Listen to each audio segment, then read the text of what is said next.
to see him use his hands a little bit more, Scott. But guess what? He's so explosive and so powerful, he gets through the double team. And when you try to do it again, here's another double team. Watch the running back after this play like, man, why did y'all ask me to block this man? What are y'all thinking? I can't block this man. Explosive. You cannot block him one-on-one. He's physical at the point. You got to double team, and he still gets through the double teams. And the thing when you talk to this kid, he loves the game of football. Oh, he's got a smile on his face the whole time, everything like that. Who does he remind you of in the pros? Well, there's two guys that compare him to his measurables and stuff like that, is Ndamukong Suh and Sheldon Richardson. But he's the athletic guy. He's big, he's good moving around, and he's very, very versatile. So you can move him up and down the line. Cardinals sit number 1 at the draft. Niners sit number 2 at the draft. Stop right there. That's as number 2. Stop right there. If you line him up next to DeForest Buckner, you just signed D Ford, move Eric Armstead outside and put this kid in the middle, now you got one of the better defensive fronts in the league. San Francisco could be the destination, if not Arizona, if they fall in love with the kid as well. True. When the game is on the line and you absolutely must score, the best players, they want the ball in their hands. Terrell Davis and Reggie Wayne are guys like that, but they also played with guys like that. After the break, what made John Elway and Peyton Manning so clutch? Stay tuned. Okay. I can't believe it. Like we playing 4-on-4 with a barbershop quartet. Pass the ball, pass the rock. We're open, just pass the ball. Nah, I can't believe how easy it was to save hundreds of dollars on my car insurance with Geico. Yeah. The J, shoot the... Believe it, Geico could save you 15% or more on car insurance. Wondering how they harness a rattlesnake's bite to create Taco Bell's new rattlesnake fries? You can stop. It's just a metaphor. The nacho fries you love, loaded with marinated steak and creamy jalapeno sauce. New steak rattlesnake fries, only at Taco Bell. I had no symptoms of hepatitis C. Mine caused liver damage. Epclusa treats all main types of chronic hep C. Whatever your type, ask your doctor if Epclusa is your kind of cure. I had the common type. Mine was rare. Epclusa has a 98% overall cure rate. I just found out about my hepatitis C. I knew for years. Epclusa is only one pill, once a day, taken with or without food for 12 weeks. Before starting Epclusa, your doctor will test if you have had hepatitis B, which may flare up and could cause serious liver problems during and after treatment.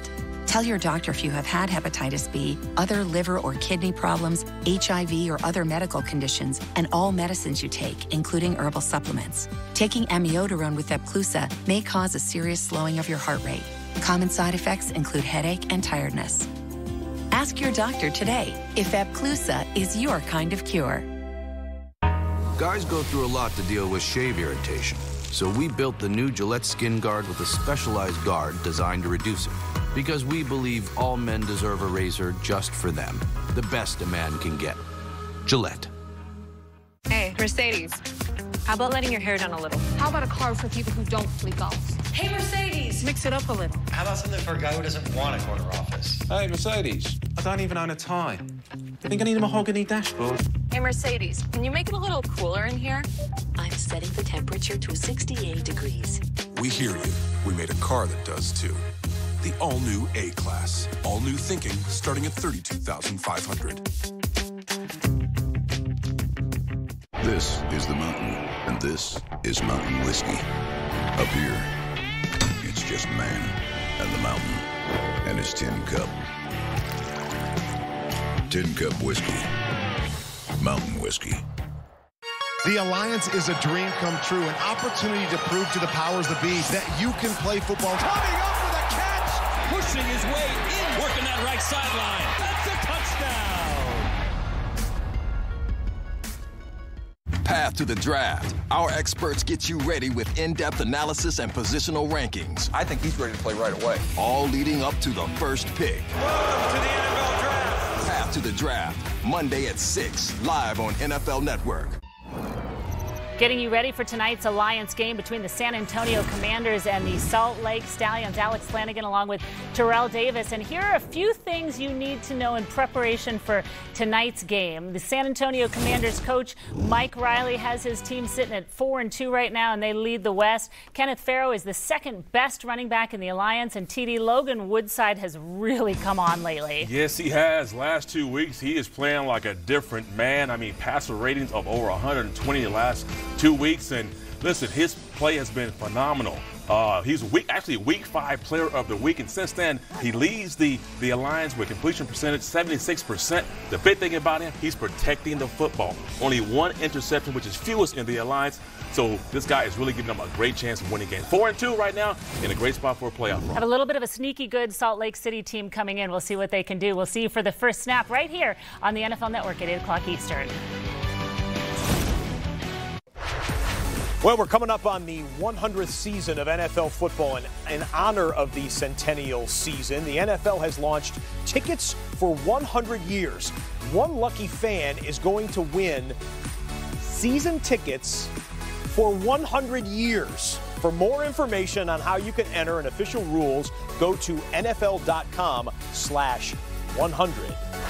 Well, last month, Tom Brady racked up his record-setting 6th Super Bowl championship. Now, before he enters the Hall of Fame in Canton, he'll have a plethora of NFL records to his name. And according to our Dave Damashek, there is only one statistic that matters when it comes to measuring QBs. We all agree Tom Brady is the GOAT, right? And why is that? Is it his completion percentage or his efficiency outside the pocket or his pass release time? No, no, and no. It's the Lombardis, period. We're bringing this sucker home! If I may paraphrase an ancient pigskin philosopher, winning isn't everything, it's the only thing, especially for the QB. Gotta do better now! There's a growing faction of pigskin hipsters armed with advanced analytics and next-gen stats who'll tell you a QB wins is not a statistic. Come on now. Now, don't get me wrong.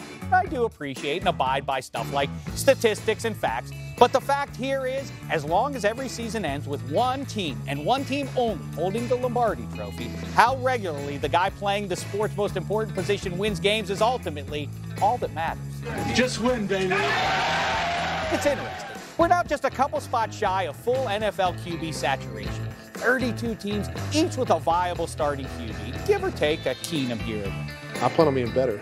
Yes, thanks to the obsession with acquiring a franchise QB, there's been a significant uptick in talent and rules that make playing QB just a little bit easier. 300-yard games and 4,000-yard seasons used to be anomalies. Now they're the baseline. That's crazy. But fear not, there is still one way to tell the difference between the merely good and the great. It's wins. If you score, that's good. That's right. I'm saying it out loud and without shame. QB wins matter. You don't believe me? Which Hall of Fame-bound 21st century QB has been on a protracted loser? Drew Brees, who had 3 straight 7-9 seasons?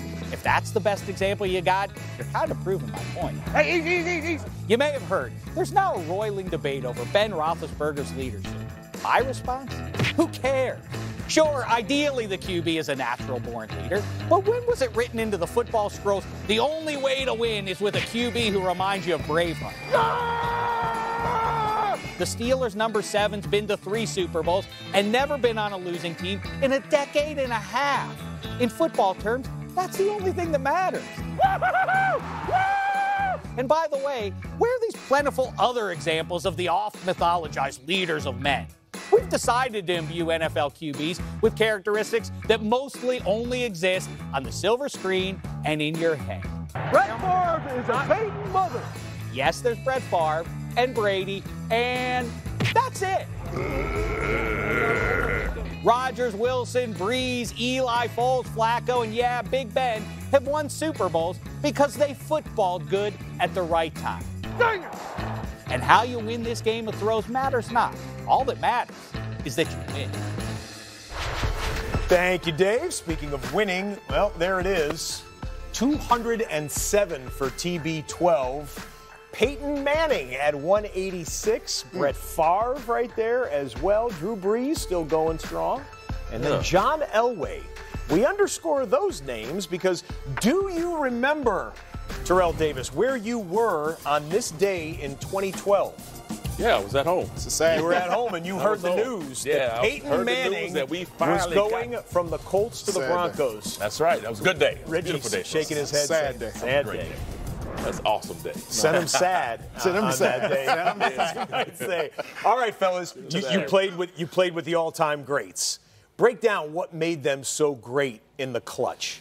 To me, it was just consistency, just doing things even when the game's not on the line. But when the game was on the line, you saw a different gear. You saw a different intensity. You saw a guy out there just made sure that everything was running through. And listen, they saw this play right here. This is Super Bowl 32, and this is a third down play. We needed to get this play, but this just goes to show you what he's willing to do to win games. And John was just fantastic in the huddle. Not over the top guy, but knew exactly when to say things, when he had to say them to get you to perform at a high level. One thing about Peyton Manning, right? He was constantly reminding us of what we worked for at that particular time, right? Every time he was in the huddle, once he get in there, he said, "Hey now," it was serious. Hey now. Nah, he was serious. And it was almost like we was watching the movie. Think about the movie, The Program. Remember he said we're going to put the kids to bed and go out looking for dinner? Right. He was on his knee, and he'd be looking us in our eyes and constantly reminding us. This is why we practice hard on Thursday. This is why we do 2 minutes every time on Friday.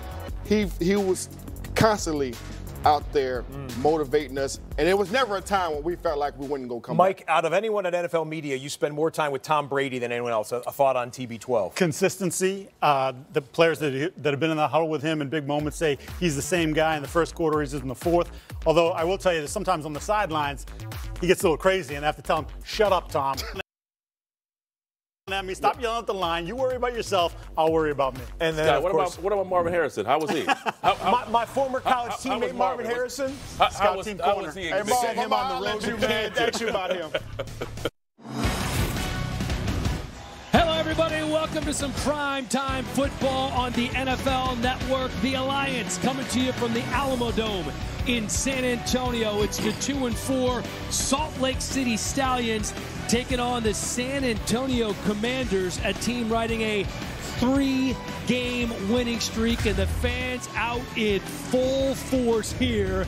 They are ready for some AAF football. Welcome inside the booth, everybody. Alongside my longtime partner, Steve Mariucci, 9-year NFL head coaching veteran. I'm Dan Helly, and I know you love to talk about offense, Coach. But if it's okay with you, I'd like to start with the defense, and specifically that Salt Lake Stallion D. We should start with defense because the Stallions defense is the #1 rush defense in the Alliance. They only give up 77 yards. Got all kinds of NFL players on that front.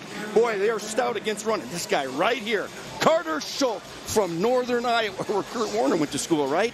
He is the leading sacker in this league when it comes to sacks and hurries and hits and pressures on the quarterback. He's the best in this league. Watch him tonight. 38 pressures for Schultz, #1 in the Alliance as well. Meanwhile, the San Antonio defense might be the most complete defense in the league. Do you buy that defense wins championships? Why not? Let's go with that because the Commanders' defense, boy, oh boy, they have 19 sacks as a team. That leads the Alliance. They come from everywhere. The edge, the defensive tackles, the linebackers. Boy, do they hit quarterbacks. And you know what else they do? They take the ball away. They're the best in the league. 19 takeaways, 12 interceptions, 7 fumble recoveries. And boy, oh boy, when you sack quarterbacks and take the ball away, what else do you want on defense, Dan? They're really good. 13 of those takeaways in their last 4 games. They are sitting in first place in the West. Are the Commanders of San Antonio, and those last 4 games have all been away from home. Jason Fisher has more on that. That's right, Dan. As you mentioned, the Commanders' last 4 games have all been on the road because their home here at the Alamo Dome was in use for a boys and girls high school basketball tournament and a home and garden show. Despite being on the road, they were able to pull off 3 consecutive wins, but they told me they are so excited to be back here at home in front of this loyal fan base. Over 30,000 fans expected in attendance here tonight. And quarterback Logan Woodside told me there is nothing like playing here in front of these fans at home. We'll see if the home cooking can keep that win streak alive. Dan and Mooch. All right, Jason, thank you very much. That 3-game winning streak, currently the longest active winning streak in the Alliance. As always, no kickoffs in the AAF. The ball is placed on the 25-yard line, and we are going to get things underway here in a matter of moments.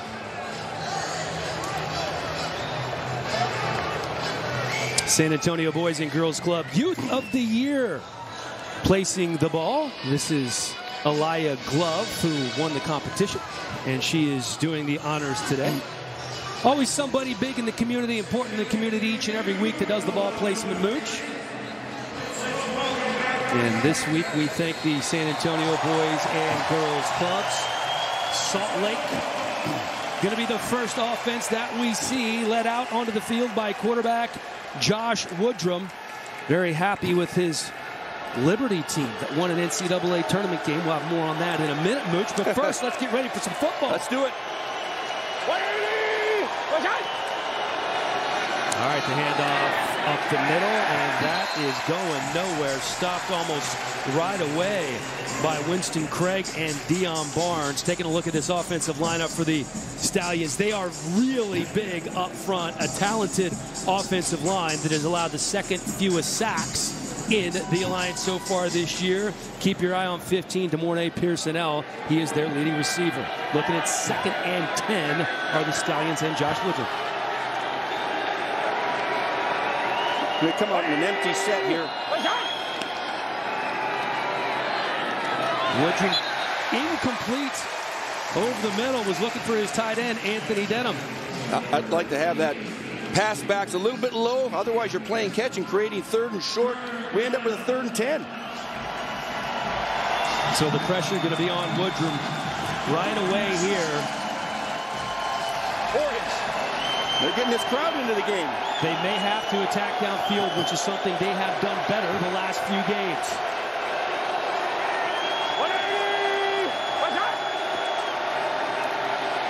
Woodrum throwing to the sideline. Pass is caught.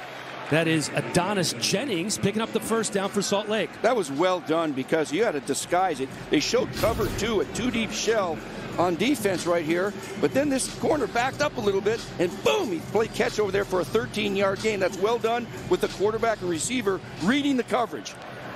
13-yard gain there for Jennings. Monday. 180. Thrown again to the sideline. This is going to be just shy of the first down mark, about 2 or 3 yards. That's Jordan Leslie on the catch. Take a look at this San Antonio defense. We talk about the ball hawks they have there in the secondary. Also very good up front. Keep an eye on Joey Mbu. Austin Larkin, one of the more active linebackers that you will see, and Devontae Bowsby leading the Alliance in interceptions. 180. All right, going to keep it on the ground here are the Stallions.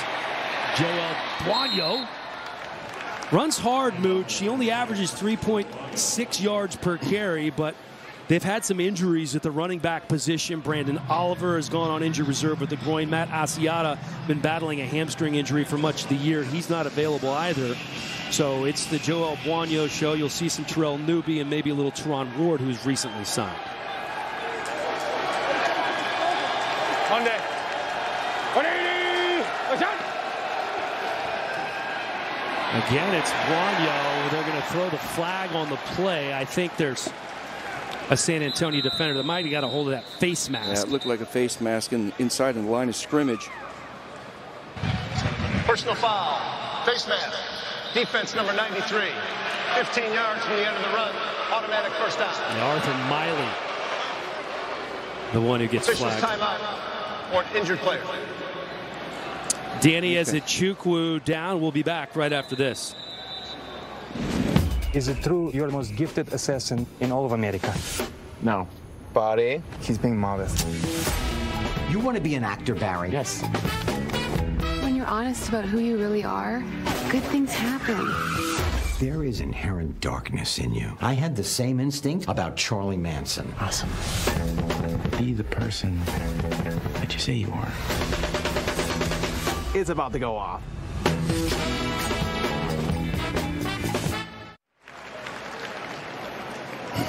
Nick Temple walking off the field. Good news there as he's helped by the Alliance medical staff. Nick Temple, an important part of this defense, a small but very physical linebacker for the Commanders.